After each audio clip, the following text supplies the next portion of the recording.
Our team has sold over a whopping $225 million in premium just last year alone, and over 7,000 salespeople have been paid. Whether you're a single mom, a grocery bagger, work at the junkyard, a successful doctor looking to make passive income, or an executive tired of the 9-to-5 BS, we're here to interview top producers and managers to help you accomplish your goals and dreams. Hello, everybody. Andrew Taylor here. Thank you for joining us. Today we have Monserat Vargas with us. Yes. 22 years old. And what have you accomplished so far? So far with Family First Life, I've hit Hall of Fame the first year. Mentor multiple individuals to also be on track to be doing a lot, like over 30 grand their first month. So build like an agency producing. Can you pull that a little closer? Yeah. Build an agency producing over $1 million first year. Seriously? In production. So you did Hall of Fame your first year at 21 years old? Yes. And now you have a team doing $1 million in production. Yes. You're an animal. I told you yesterday you're the future of the insurance industry because you and your team, what you guys are doing is amazing.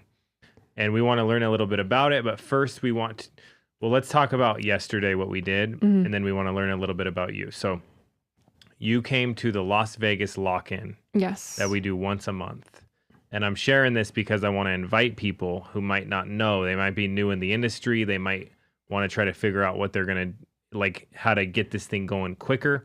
So what we did is we rented a huge room. We had 150 people that were calling live. And some people were making their first sales. Some people were learning. And over 2 days, between the people that came to the lock-in, we did training. And then we also issued over $300,000 in premium while people were there, just from the people in that room. You were there. How much did you write? I wrote over 19,000 first. Then 2 days. And I listened to you. You were smooth. Did? Yeah. Thank you. Really smooth with the customers. And but we want to invite you because the next one is April 21st and April 22nd. You can register at fflusa.com/lock-in. We'll put the link in the description of this video. And then let's say you're not getting the results you want, or you just want to get around people that are doing good. Like Matt Spalding did 18 policies. Matt Spalding? Yeah, while we were there. What? He did 18 policies. He said it was the biggest 2 days he's ever had in his entire life. Yeah, the energy was I really, really liked it. And it also motivated a lot of new team members that I brought on, like brand new. They're like this is awesome. And it's free. So it's a free training that we put on for everybody. All right. So now I want to learn about you. How'd you get into life insurance? What'd you do before? So before life insurance, I was a medical assistant. And I did that for about a year. So my whole life, I was going to school. I was in a sport. I played soccer my whole life. And I went to university for 1 year on a scholarship. And then I knew I wanted to do more. I wanted to do more from what was like traditional. And then I went straight into the medical field because I wanted to. I felt like it was the only way to open up my own like business over time based off of what I knew already. Yeah. And so I did medical assisting for 1.5 years, and then instantly I knew it was just something that I had to do, right? Because I couldn't not work. I had to work based off of like my situation. But I knew there was more to it. So I got into the life insurance space. I saw somebody post it on social media, and I reached out to them. My whole process was I need to build an income also to be able to start my business. And so I reached out to them. I had no idea it was life insurance, by the way. Somebody just posted a number, and I was like, okay, what is this? So someone posted something on social media. You were following them. Was their friend? No. Knew nothing of them. They just posted some numbers. And you were like, hey, what is this? Yeah. So you were looking for something. Yeah. How many people do you think are looking for something? They just don't know where to go. Everyone. There's so many people that are out there that don't like I've never been introduced to something like this. So when I was bagging groceries, it was this was 2008. And there was a lady that would always come in that had a Mercedes, and she would always have me take her groceries out to her car and load them up for her. And I asked her, I was like, what do you do for work? She was like, oh, my husband sells life insurance. I was like, oh. And then I was like, I'm going to go try to find out how to sell life insurance. And then I looked it up and I couldn't really, it was just too much information to really know exactly what to do. And then one of my friends just happened from high school is like, hey, I sold like 15 policies this week. I started selling life insurance. You should do it. I was like, oh, I definitely want to do it. And then somebody asked me about how to recruit. And I was like, dude, everybody wants the same thing. Yeah. Right? Yeah. They just don't know where to go, and they're scared it's fake, or they're going to get ripped off, or it's going to waste their time. Did you think it was fake, or what'd you think? I didn't think it was fake. I didn't know how it would look like in the future. But to me, it was more of, okay, I got an opportunity in front of me. I want to make the most out of it. Right. And I know there's people, my family thought it was a scam. Let's talk about that. My family thought it was a scam. When I went into it, they were like, what are you doing? You're not getting any money. I went into a practice company to begin with. So they were like, you're not making anything. Like, you need to go back to work. You need to go work like a regular job. I don't blame them because I wasn't making any money. But I had a vision long term, and I knew that it was going to happen eventually. So I stuck with it. I stuck with the life insurance industry. But I knew that putting in the work consistently would open more doors and opportunities to where I was meant to be and go to. But I didn't listen to family when they said it was a scam, because I had that vision long term. And I said, you know what? It's not something that you were introduced to, so I don't blame you for having that type of mentality, but I'm just going to show you. That was my mentality. I'm going to show you. I don't care how long it takes me, but I'm going to do it. So now, are your parents proud of you now? Yeah, my dad is proud of me. I haven't really told my mom too much about it, but yeah, I mean, my dad sees what I'm doing. He talks about it to family. I have family starting out of state now, about getting licensed and wanting to work in with me. I have my cousin also working in the office with us. So it's like anybody can do it. It's just about actually putting yourself there and being interested and wanting to learn more about it. That's and it. Your brother sells, right? Yeah, he does. And did you say he's better than you? Yeah, he's good. I would say he's better. Yeah. Has he 100%. How old is he? He's 20. He's 20. So crazy. How many siblings do you have? I have 3 brothers. I have 2 older brothers and 1 younger brother. Breon, he's the one he's killing it. He's growing his team too. He's producing at a high level. Like, he's implementing everything, and he does it. He does it really, really good. He does it really, really good. Do you ever, when you're talking to customers, you're really calm? Have you always been like that? I would say I have been. I never noticed it until more people were telling me, it's like, you have a really calm voice over the phone. And I also noticed that too when I started doing like over the phone, like sales. People would tell me, customers over the phone, they would say, honestly, I don't usually pick up. I don't stay on the phone with people, but you have like a very calm voice where it's like you made me stay on the phone. And I was like, okay, but I don't notice it. It's just the way that I like come across. I want to make sure that I'm able to like really inform. Yeah, you're really like you don't talk too fast. I noticed when you were talking to the customer yesterday, like it was calm, cool, collective, and just like it didn't feel like you were trying to sell anything. And I don't notice it, but my mentality behind it is, I'm going to do this 100 times. So I don't need to be doing the most over the phone. I just need to make sure I can properly inform them and guide them to what I know is going to be best based off of what their needs are. And if I'm going to run across more people, I just want to make sure that I'm able to help them out specifically right now at the moment. That's good. Now, what advice would you give to someone to try to issue, because you issued 400K in 1 year. What advice would you give somebody who wants to do the same thing, especially if they're young? So if they're young coming in, you really have to have like a focus. I honestly didn't know 400,000 Hall of Fame was a thing. I didn't know that. Okay. But my vision long term was I'm going to be able to make the most of what I have in front of me. Every day I'm going to continue to implement what I can implement, which is always being on the phone, always calling, always investing, always having resources and doing that over and over and over again, because I know eventually the results are going to come in. Things are going to compound. And if I'm doing all the right things, there's no way that I can go backwards in anything that I do. And that's just what be intentional every day. Mm-hmm. Be intentional with what you're doing. Keep the focus, and don't think that you're somewhere. That's my thing too. It's like, even if I hit Hall of Fame, I don't think Arrived. I don't think I'm there. Like I'm still nobody. I still have to make more of it. Yeah. Right. That's huge. How much did you spend on leads? For like the year you did Hall of Fame like that?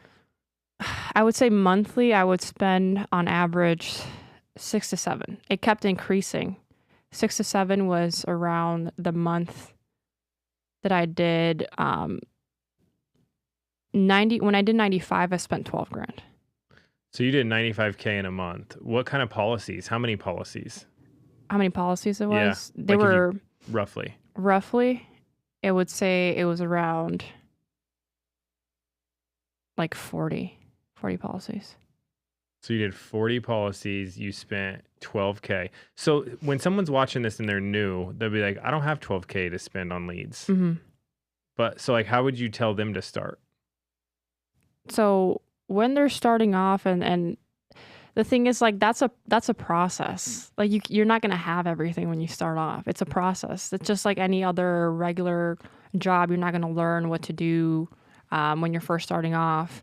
And especially in the life insurance space, understanding that when you're 1099, it's a business that you grow. It's going to be a process. But you have it so easy in life insurance.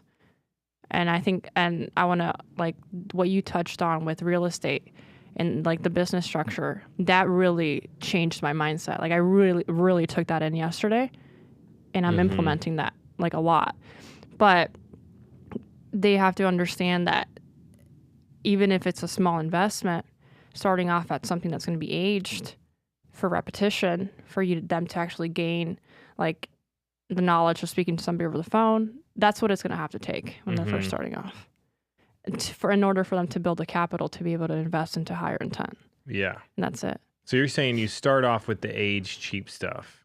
Mm-hmm. Like you could technically start off with $100 leads, right? And make a sale and then go buy more leads. Yeah. I always have this argument with people because some people buy new agents' leads, but I've always made them buy their own leads. When they're first starting off? Yeah, because I go, dude, why? If you're scared to invest in yourself, why would I invest in you? Mm-hmm. And it's not like this crazy thing. It's like a couple $100 you can get going. Mm-hmm. And you could grind these leads to make a few sales to get your capital to go sell, to go build a company. Mm-hmm. You know? How do you address that with new agents? So I let them know like where the standard is and exactly what it takes to really like get to a certain position. Because even how I feel where I'm not where I want to be yet, and people can still see it and see it as success. And for me, it's like, I'm not there. I'm not successful yet. And so letting them know, if I did that within like 9 months and you're starting off, you need to be putting in all the time, effort, and investment into what you're doing now. And what I do with new agents is I start them off, I invest into my own leads, right? So obviously that's part of my process and me building like our team, me building the business, is I have to continue to invest, and I invested into my own resources. So I let them also run from my resources after I run through them too. And then if it's somebody brand new, I'll also get them if they have absolutely no capital. Mm-hmm. Because sometimes I, like recently, Esteban, he was at the lock-in with us. I was able to fly him down from Texas to work with us in the office in Chicago. And he doesn't have the income to start off. So I helped him out with starting off. So occasionally you will. Yeah. And has it worked out? Yeah. It's good. 100%. Yeah. And obviously I like that they're able to also believe in it too. But they also see me doing it. So that's what helps them like stay and understand that it's a process. It's not going to be like that when they're first starting off. Yeah. You were writing a policy right before you walked in here. Yeah. Yeah. But I lost it, so it's just... Oh, you did? I did. I rushed it. I know I rushed it because I was like, you know what? I need to be there. I'm already going to be a couple minutes late. I rushed the financial institution, like the banking part at the very end, and it happens. I know where I went wrong. That's it. That's good. Yeah. Love it. So what are some tips you can give for actually selling, and what type of leads do you work, and what carriers do you like? So some tips...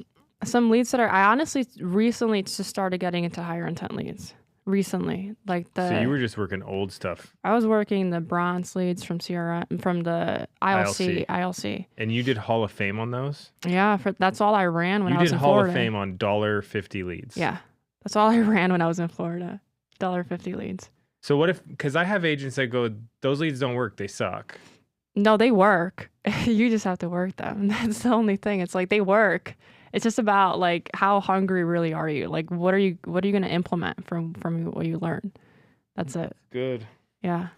But like recently I did start running more higher intent like leads and from really good like vendors too. And I'm really appreciative of that too. I think it's helped a lot, not just myself, but I see that like in other team members, they're able to scale their production. And it's very easy to run them too.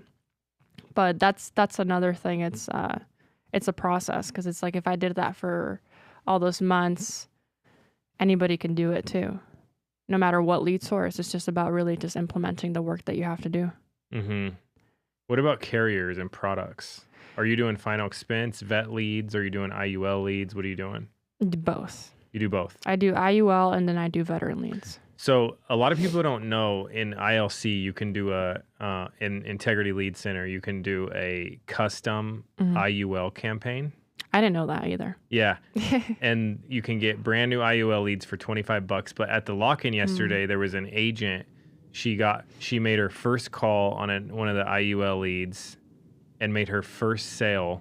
Oh, really? For $14K. $14K? Yeah. What? And I was like, that's awesome. Yeah, that's good. Yeah. What? I didn't know that. But that's cool. So your main leads are Facebook veteran leads and Facebook IUL leads. What are you selling in IULs? On IULs? Yeah, like what's your favorite product? IULs. But like what company? What company? It's honestly, I will do more like Ethos Instant. Okay. And then I haven't been contracted with F&G yet. What about NLG? National Life Group? Yeah, I've done National Life Group. I'm starting to like them a lot. You are? Yeah. I like them too. It's just a matter of like long term. Is this person really going to invest 500, 600? Or I got to break that down and really get them started at something more bare minimum, right? Yeah. That's how usually things go too. Because the people get like, with IUL, I would say a lot of clients get like a fantasy about like starting something at a very high, but it's like I gotta structure that for you, get you started something, you know. So you're being very careful about what they're spending because you want to make sure they keep it. Yeah. That's huge. That's huge. We got these little things here. So this is from National Life Group, and they're little coasters, but they're kind of genius because it just says what an IUL does. If you die, it pays. If you become ill, it pays. And if you live too long, it has all these different living benefits. Do you sell the living benefits at all? Yeah. Can you tell everybody how, like, for everybody watching, especially people, I think a lot of people that are turning 18, 19, 20, or they're like, what could I do with my life? I think this is a good option for a lot of people who are entrepreneurs. But can you break down how commissions work? And then can you also break down what you're selling so people can know? So for life insurance, like when you're selling a policy, right, it has so many benefits to like a family. The number one thing that I always touch on also for like an IUL is I actually got this from another like person that's in the industry, a family member. She mentioned that there was an experience where a family had like was going through cancer chemotherapy, and they utilized their Index Universal Life, and then they utilized the funds from the full face amount. Those are the living benefits, right? Critical, chronic, terminal illness. Mm-hmm. And so they actually took that money and then they put that into taking care of the mortgage debt that they were wanting to take care of initially with that IUL.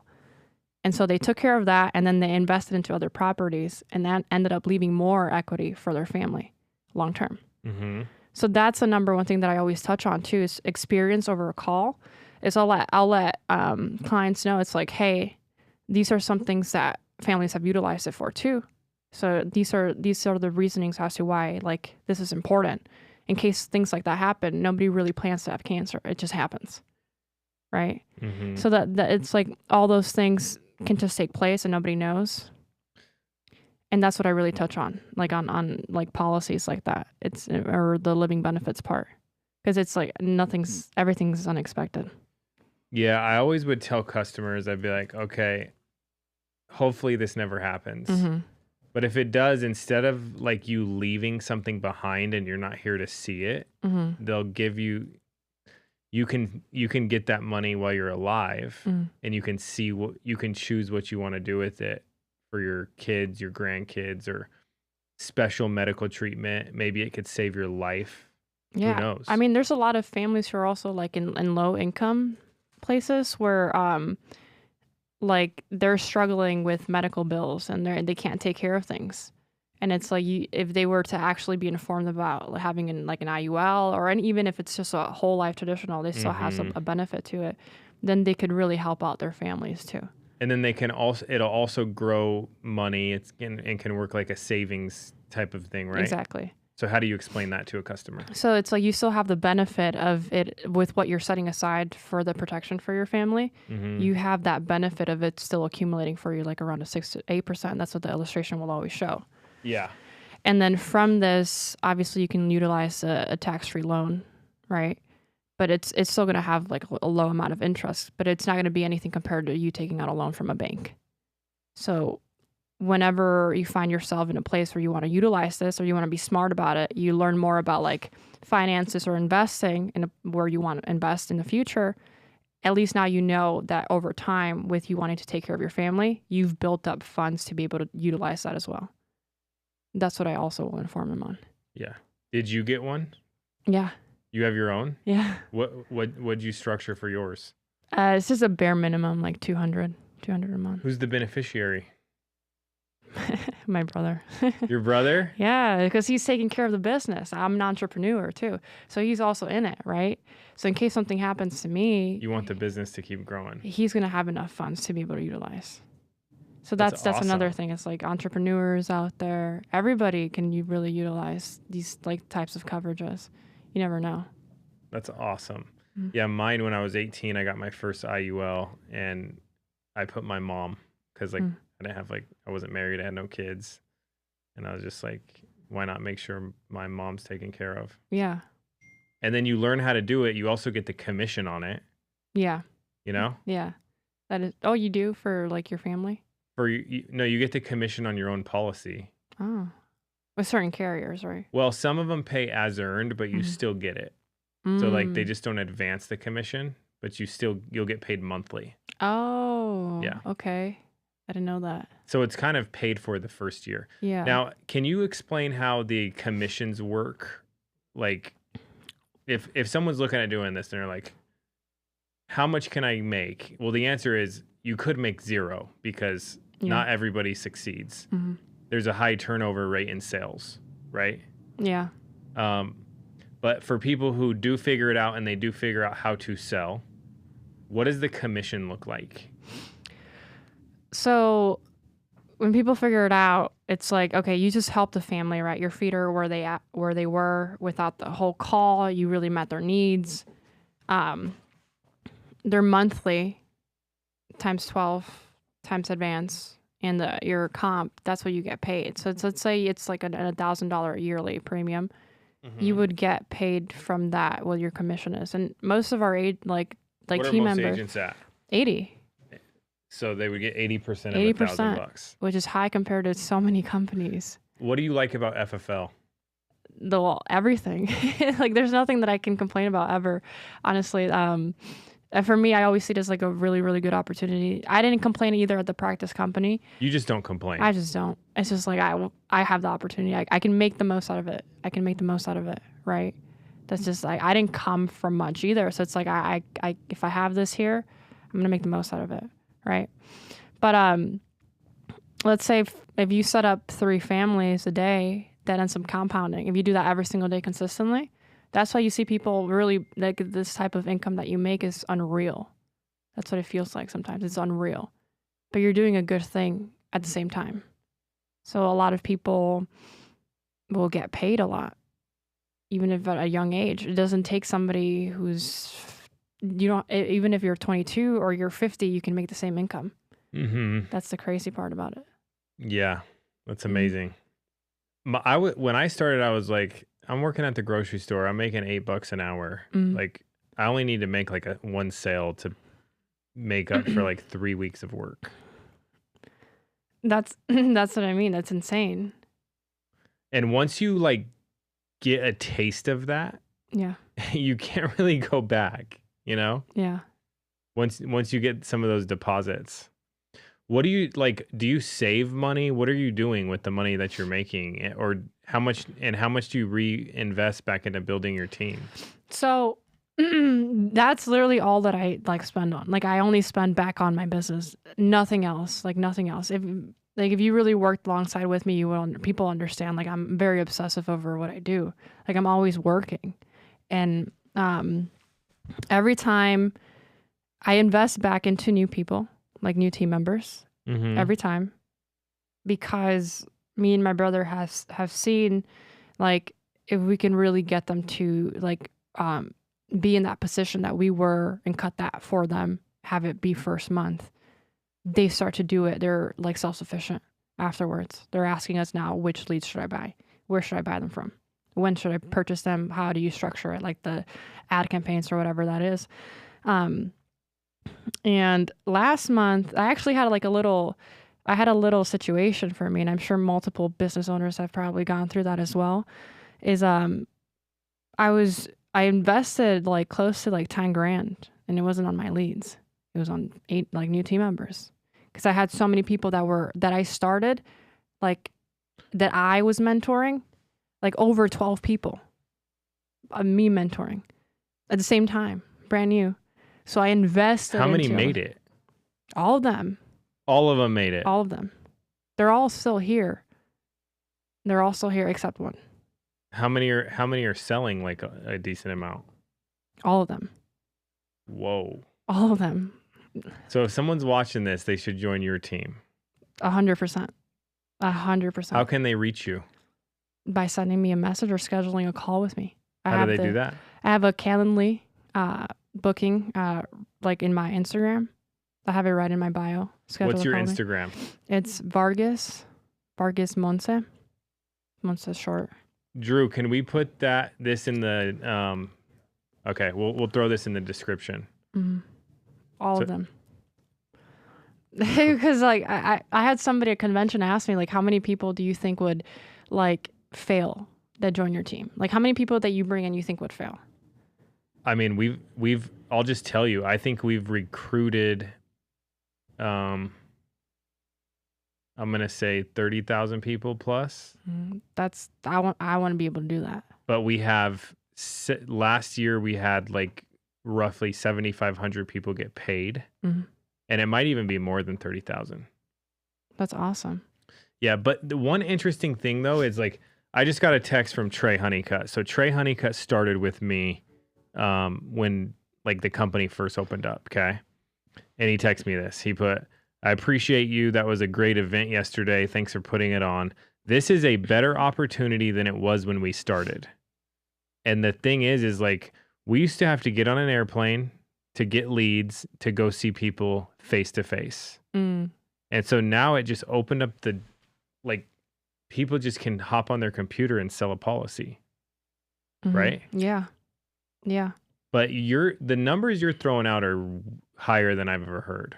Like as far as like turnover. Like to have 12 and only one quit. Yeah. Where are you recruiting? Social media. So I have the one thing that I learned too over time is I wanted to step out of like my comfort zone consistently every day. And I remember in Florida, I told Jay, I was like, hey, can I run the next training? And like I envisioned myself like speaking in rooms full of people. So it's like I really got to step out there and do that. And get comfortable doing it. Like just get out there, just do it. And so I did that. And he continued to say like sell, hire, develop, and market. And that's something that I really, really lacked. And I told him, I was like, I really, really lack in marketing. Like I want to do it, but I'm stopping myself because fear of other people's judgment. And so I did it. I like connected with a videographer nearby, and I told him like, hey, I want to get started. Like I just do it every single day consistently. So they do that for me. Somebody will come in to the office, or we have something scheduled. They'll video it, and then they will edit it, and then they will post it for me while I'm still working. That way, I have no control over it because I don't want to overthink it. So whose judgment did you have fear over? My whole life, it was always like other people's judgment over what I'm doing. Because I've heard it. So it's like, it's not something that I can like just erase. Yeah. But then over time, I started to like really like just overcome that because I realized I'm putting in all my effort into what I'm doing. I'm the one really experiencing and working my ass off. And I'm doing this consistently every single day. And not only that, but I'm with other people who also believe in it. And I can't have other people's judgment or other people's opinions get in the way of what I'm doing ever, because that would just be a disservice to myself and then the people who I also want to be able to help, like my family. My brother is in the business. So it's like I can't be that type of like weak-minded. I can't do that. I got to put myself out there. So how'd you stop caring? I just did it and I took everything. I don't care. Like I'll take the hits no matter what. I don't care. Somebody saying it's a scam, I don't care. I'll take the hits and I'll do it, and I'll continue to do it. Just the next roll day. with the punches. Just go with it. Yeah, that's in my mind. So just go with it. Whatever comes next, I'm just gonna. So who do people that are your age just reach out to you because of what you're sharing on Instagram? Yeah, they'll book a call. Do you post flashy cars and stuff like that, or what do you post? No, I don't. And I don't gravitate towards that either. You don't like it? I don't. I don't either. I don't care about it. It's just not me. It's not. This kid yesterday was like, you should drive a Bugatti up to the meeting. Really? And I'm just like, dude, what are you talking about? No. I don't. And I appreciate like people like that too. I know it could be part of something that could probably help with like, for sure. but at the same time, I gravitate more towards like actual like mentality, which is what really took me to the level that I'm at, like with my mindset and continuing forward. I love that. So you want people to be attracted to your mentality. I want to impact people in that way. Yeah. I don't want to impact you based off of what I'm wearing or what car I'm driving. At the end of the day, my mindset on that is it's going to come no matter what. But my main focus is like, how can you actually impact other people and leave that impact long term? Mm-hmm. Right. That's huge. Mm-hmm. I love that. So if you're like, how do you express that when you're recruiting? Like, what do you share? More of like habits and conversations like this that I like to have more of. Like I like to have these conversations even with team members. And that's what I usually put out there. Obviously, if there's an event, I like more motivational like quotes because I that's what inspires me too. So I just want to be transparent with also what I take in. Have you had any like low points in the business so far? Low points as where like you wanted to quit, you were stressed out, you might not make it. Did you doubt yourself?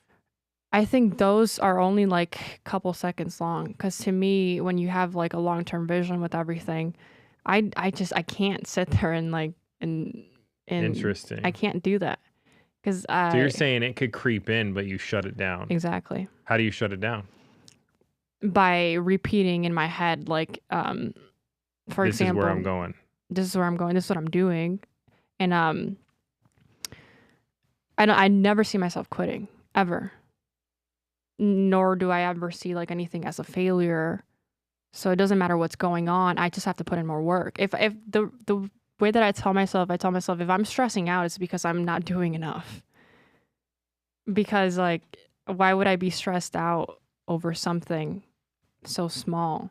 I need to be doing more. I can't be stressed out about like things that are not of value. I was telling Sean yesterday, I was more stressed out when I was not being active and I knew I should be. And it was harder to be actually a bad agent than it was to be a good agent. Mm. Because like the stress will kill you. Like, I should have done this. I should have done that. Yeah. I woke up late. I didn't do my dials. I spent money on leads I didn't call. That was worse than just like having like 50 appointments. Mm-hmm. Yeah. That was harder than having 50 appointments. And I resonate with that because it's just more about like the things that you lack in, right? Yeah. That's where stress comes from. So if you're lacking or you feel stressful, you got to really like look at the bigger picture. Even for new like team members that come in or new agents, it's like if you feel stressed out or you feel like you're not doing it, like making it, you're probably not putting in enough work. Yeah. So you can take control of that though. That's huge. Mm-hmm. So you're recruiting on Instagram, you're helping people, you're investing in them. Do you ever tell people no, you're not a good fit? No. So you think anyone could be a good fit? Anybody can do it because like a lot of the times if people don't seem like a good fit, it's just due to where they were starting from. But at the end of the day, if people are seeking it and they're reaching out to you too, they're wanting it. Mm-hmm. And the way that I saw it, going back to the comment where somebody like asked me, like, how many people that you bring in do you think are going to fail? I told them none. Because I'm not going to fail on anybody. Like, I'm not going to quit out on anybody unless the only reason somebody would ever quit the team is if they end up like quitting on themselves because they don't want to have the tough conversations or they don't want to find a solution. Or go through the hard part, the chargebacks, the cancellations. Exactly. And it's just more of like you're letting things eat you up, right? Yeah. I think we should talk about the power of doing this when you're young. Because do you have kids? No. You have a dog? No. You have a boyfriend? No. A fish? No. Okay, so you don't have anything to lose, right? So would you agree you could take more risk than like somebody with family, kids, credit card bills? Not that they can't make it, but it seems like it's easier to do it when you don't have those things. I would say, yeah. I mean, there's a lot of, yeah. If like some people may feel like weighed down by the things that they've already, like started. But I think anybody at any age, with no matter what you have going on, can do it. Because, like, if I look at my dad and he has a family, I feel like my dad can sell life insurance. That's true. It doesn't matter because I'm going to help him out with the process. Like, I believe that anybody can do it. That's so good.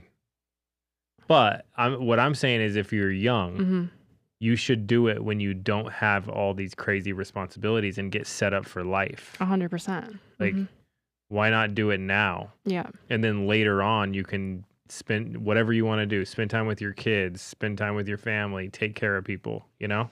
Yeah, because the way that I see it too is a lot of people want to have like want to go into entrepreneurship, even when they're young. Some people are just taught like whatever they're taught, that's what they do. Like, something traditional. But if you're able to do something like this, like insurance, and there's a lot of people doing it who are way older and having that type of lifestyle, imagine cutting it to where you're in your 20s or, you're over the age of 18, being able to do that now. Imagine where your life would be like long term. Mm-hmm. That's what people can really like start to think about. That's huge. It's amazing. See, I love how positive you are about helping everybody. Yeah. Because sometimes I'll get off and I'll be like, if they're not willing to, if they can't figure it out, let's just find the ones that will, like, go through the numbers. But I love that you're taking the time, and it's not common to see that you're taking the time to be like, I think I can help every person individually. It's powerful. I mean, I think I can do that, but at the same time, if somebody's not putting in the work, I'm still here. You can still reach out to me. I can still help you out, but at the same time, I'm still going to implement what I have to implement, which is still sell, hire, and develop and market, right? So if I'm doing all of that, even with somebody's like not wanting to engage, there's no way that I can go backwards either way. Yeah. Do you drink? No. You don't drink? No. You've never drank? No. Well, not never, but like, I'm not saying I don't drink like crazy party. Got it. Yeah. But you have occasionally? Rarely. Yeah. The reason I'm asking is because we were looking up alcohol sales, and like my generation was like 23 billion in sales annually, and your generation was like 3 billion in sales annually. So $20 billion less. Your generation is spending $20 billion less on alcohol a year. And I was like, I wonder why that is. But it seems like a lot of people now, they're interested in health and making money. Is that what you've noticed? Yeah. I would say based off of what I've like, I think it's like when people are young, environment can really just dictate a lot. But when they get into environments where it's like that's not the environment there, then that could really change somebody's perspective. And that can help out a lot with probably bringing that number down. Yeah. Whatever it is, it's crazy. And my friend works in Vegas nightlife, and he told me, he's like, dude, alcohol sales are at an all-time low. Really? Yeah. Like, pretty wild. Yeah. Well, that's good. That's really good because I don't. You don't like, think it's doing good? No, I don't think like partying or any of that like it has any. The thing is like once you read books where you can really like implement, or you start to learn things like, or you go to like business occasions like that, and you start to learn from people that are doing it. You want to be intentional with everything that you do. So it's like even that can sidetrack you. Yeah. What are some of the books you like? The one that I read before I flew was Think and Grow Rich. And then I read The Secret. I watched the podcast about it. I learned more about it. And I also like noticed certain individuals that carry this exact same characteristics, even in like today's day and age, like Alex Hormozy, like all these individuals that have built, businesses. Even with that book being published like years ago, it still works. Like they still carry the same characteristics. Yeah. That's what I love. Then I think that's another thing. I can really tell like somebody coming in what would really benefit people is just taking action. Yeah. That's something I learned. It's that you don't have to, people that are successful, like for yourself, if you took action, and a lot of people probably waited or overthought it. But by the time those people waited or overthought it, you were on to the next thing because you failed at whatever you did. And you learned it. Yeah. Yeah, I learned that if something's making you anxious or you're scared of it, that action will help correct that. Like taking action on that instead of just thinking about it. Even with dialing. I don't really want to dial and book appointments, but once I do, I'll feel better. Yeah. All right, so you're awesome. Thank you for coming in. Yeah. If you're watching this, please get in contact with her if you want to get in the industry. You could be anywhere in the country. She can help you. Can't wait to see what you do this year. And even like, I can't wait to have you back in a couple years and see what you're doing. Yeah, I'm excited. Yeah, you're amazing. So thank you for coming in. Thank you for sharing. We'll see you guys later. Thank you for having me.